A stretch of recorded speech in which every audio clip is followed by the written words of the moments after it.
This is Baruch Fleischman, once again with the Tikkun Elevator Kollel, and also dealing with the subject of the Vegas, which is contained in this book, The Ultimate Connection with God. It's a 7-step guide to Jewish spirituality. Well, that's what it sounds like, but you're going to see that inside of this book is heavy stuff. Things that you could really use to be able to help your life. Now, a lot of people who know me, there's not a lot of people who listen to the shiurim at this time. The people that know me know that I've been recording to Breslau for many years, and one of the things that's most tantamount, the biggest in the ideas of Rabbi Mimran, is the concept of Zbaidinus, which is also a type of Jewish spirituality which is really trying to achieve the Vegas. Comes along Rabbi Mimran. He's not a Breslauer at all. He's a Sephardi from North African Sephardim. His grandfather was a Mekubal. I'm not sure about his parents. They went through a lot of different changes. But he's back on he's just tremendous person. Things that he could do.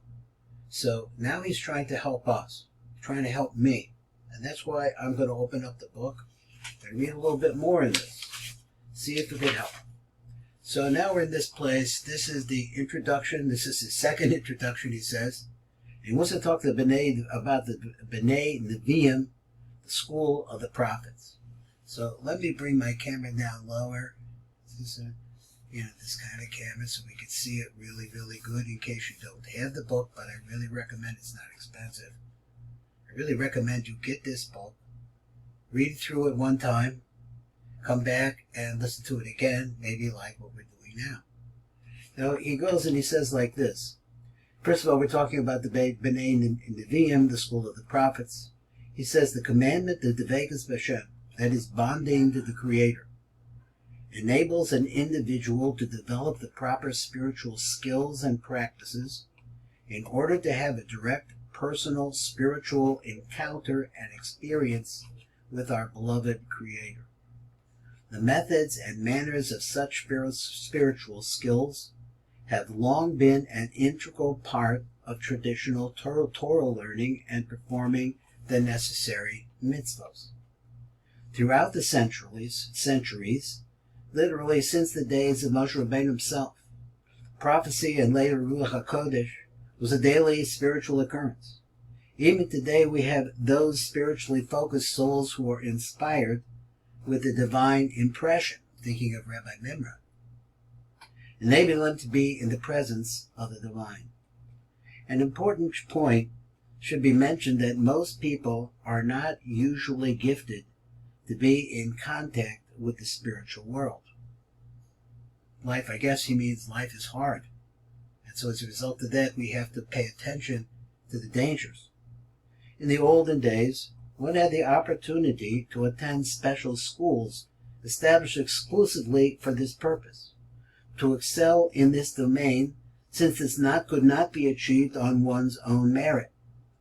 These schools of the prophet and the students were called B'nai Nevi'im, the sons of the prophets, since the student is always considered as dear to the teachers as his own children, because the teachers really,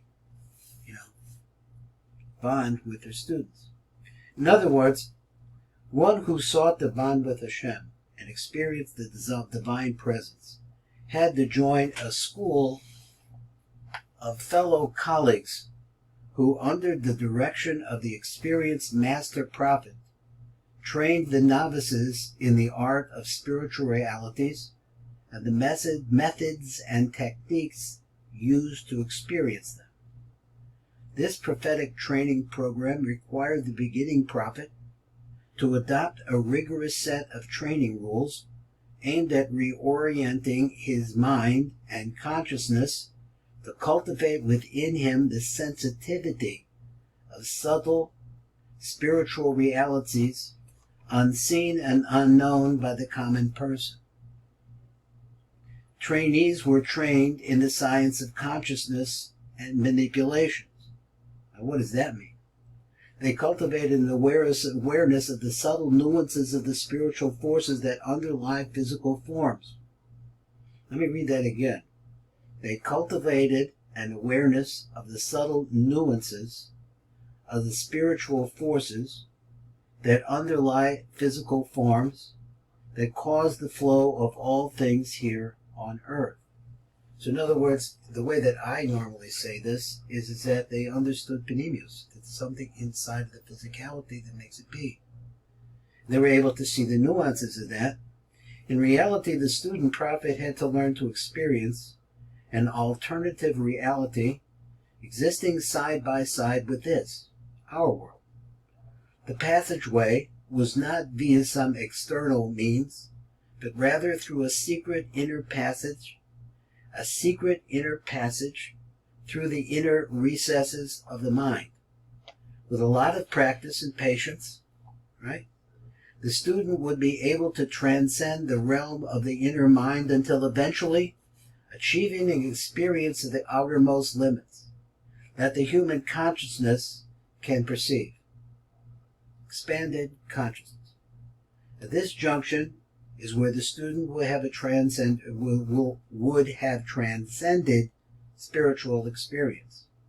Now, let me read that again because I didn't read it very well, but it just wasn't what I thought he was going to say. So at this junction, he says, is where the student, that is when the student is beginning to get into the stage of, I said, expanded consciousness, would have a transcended spiritual experience, and it goes beyond spiritual experience. Now, I'm not sure what that meant. With the destruction of the first holy temple, many thousands of years ago, the age of prophecy ended. Nevertheless, a lower level of spiritual enlightenment was and is still available. This is called Ruach HaKodesh.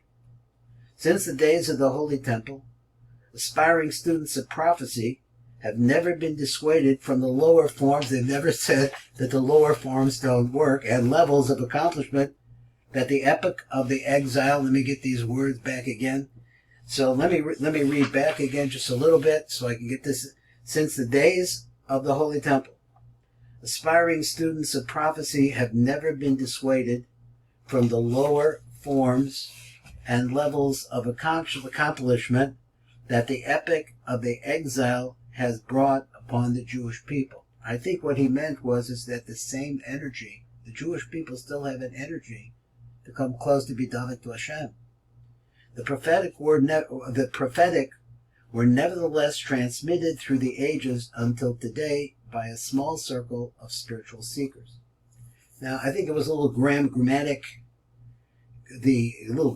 error here. It says the prophetic, I think that we mean the word here, was maybe style, practice, were transmitted through the ages until today by a small circle of spiritual seekers.